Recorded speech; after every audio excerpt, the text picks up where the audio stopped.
السلام عليكم ورحمة الله وبركاته. أهلا وسهلا فيكم عن جديد بقناتي. فيديو اليوم فيديو مصورته أنا نهار السبت ونهار الأحد الماضيين، واليوم خميس. قاعدة أمنتج بيه حتى أنزله، ما صح لي أنزله قبل، فاليوم صح لي أنزله. فحبيت أشارك معاكم شغلات بسيطة هيك، المهم أصور لكم وما أقطع القناة ولا أغيب عنكم. فبعد ما راح زوجي على شغله من غير شر وفاقم مالك وميلان دايما يفيقون بكير هما، بعد ما يروح زوجي يا أما قبل ما يروح، ففطرهم. وبعدها لازم يكون عندي وقت علشان أقرأ أذكار الصباح والمساء، وأشرب النسكافيه تبع القهوة تبعي. ميلا خلاص ماما. من أذكار الصباح اللي حبيتها حلو ميل أقوال للرسول عليه الصلاة والسلام. لازم نقول كل صباح من الأذكار، هي أذكار كثيرة، منها الأذكار هين قاعد نشطف أنا ومالك وميلا وشفتم الوقعة، ماشي الحال عادي يعني، هاي وقعة من الوقعات اللي يقعونها دايما يعني. فبهالفترة أنا قاعدة أخلي التنظيف العميق للبيت، مثل ما شفتم شطف وغسيل شبابيك، تنظيف عميق للبيت، مثلا غسيل، ما أخلي وراي ولا شغلة من هالشغلات هاي، حتى الأحد ما يكون علي شي، الأحد يرتاح زوجي وأني أرتاح زادين، ما أشتغل بالبيت إلا ما شاء الله شغلات خفيفة.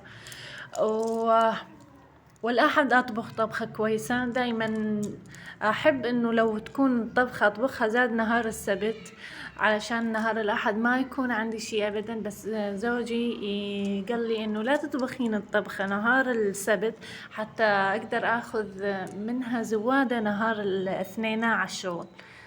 إذا طبختها نهار الأحد يقدر ياخذ منها زوادة نهار الاثنين على الشغل.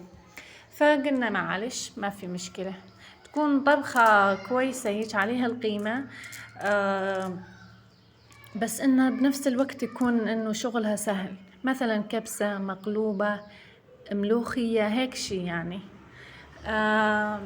فكنت أقولكم من الأذكار هين، قاعدة أشوفكم الشباك بعد التنظيف بهالفترة اللي مضت، فترة الأحد والسبت والاثنين كان الجو غبرة، إذا لاحظتم غبرة حيل وميل، فسبحان الله هاي أول مرة تمر هالغبرة، هاي صار لي 6 سنين أول مرة أشوف هالغبرة ببيروت. فأرجع وأقول من الأذكار اللي حبيتها حيل وميل، هي كلها ما شاء الله أقوال للرسول وحيل كويسة وحيل يعني أنا لقيت منفعة عليها ما شاء الله. إنه الواحد لازم يعني نقول من الأذكار اللي نذكرها: بسم الله الذي لا يضر مع اسمه شيء في الأرض ولا في السماء وهو السميع العليم. فحبيتها يعني حيل، نعيدها 3 مرات، فحبيتها حيل وميل كلها إن شاء الله. بكل فيديو أذكر لكم من الأذكار اللي قاعد أقولها. عندي دفتر هيش أذكار الصباح والمساء، فحيل ما شاء الله اللي يداوم على أذكار الصباح والمساء ما شاء الله على هالراحة النفسية اللي صابتني واللي قاعد أحس بيها من بعد ما داومت على أذكار الصباح والمساء. فهين هذا فطورنا نهار الأحد. لازم يكون فطور الواحد معطل، لازم يكون يعني غير كل مرة، غير الأيام العادية. فأغلبية الأحيان نجيب مسبحة، إذا ما سويناها بالبيت نجيبها. بحدنا محل ماشي حاله، بس بهالفترة صاير يعني شغله مو شغله معدل مثل قبل، بس يعني ماشي حاله. بس أهم شي يكون عندي نظيف. يمكن بالأيام الجاية راح أتعلم على المزبوط شلون أسوي المسبحة بالبيت وأصير أسويها، لأنه بهالفترة ما في محل يجي عن جد إنه شغله ممتاز، ما في. فجاب لي فروج حتى اليوم أسوي ملوخية.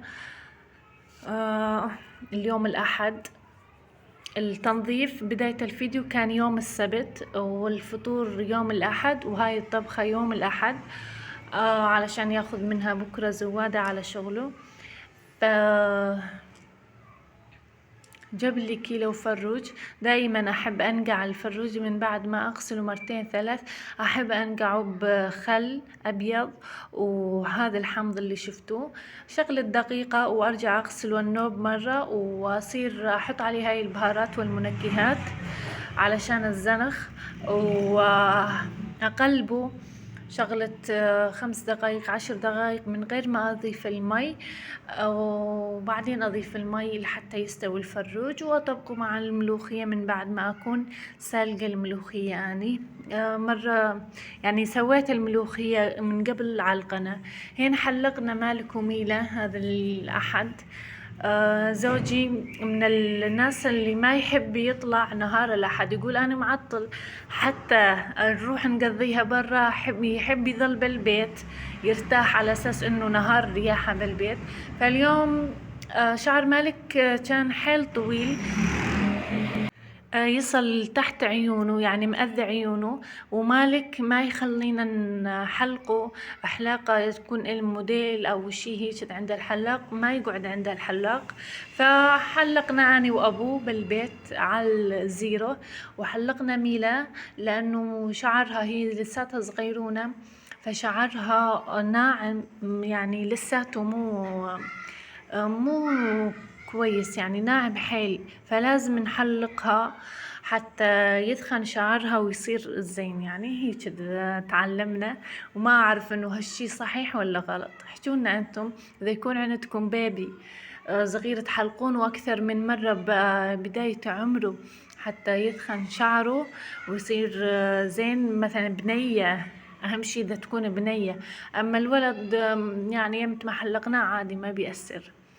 بس البنية هيك نحلق. تعلمت تاني من أهاليتنا إنه البنية من بداية عمرها لازم نحلقها 4-5 مرات على الزيرو حتى يثخن شعرها، والشعرة تثخن وتكبر وتصير زينة أحسن من الشعر الناعم إذا حلقناها مرة واحدة أو ما حلقناها أبدا. فصرت أنقل ملوخية ورقة ورقة علشان أطلع العيدان منها، والإذا فيها شي لا سمح الله، بس ما لقيت بها شي غير عيدان. فهنا استوى عندي الأكل، بس نايمين مالك وميلة وأبو مالك، فسكبت صحن هيك. هاي ترويقة قبل ما أحط الغدا مع العيلة وناكل، يعني هي سندة. سندة نقولها، بس هاي سندة لسه ما بلش ناكل.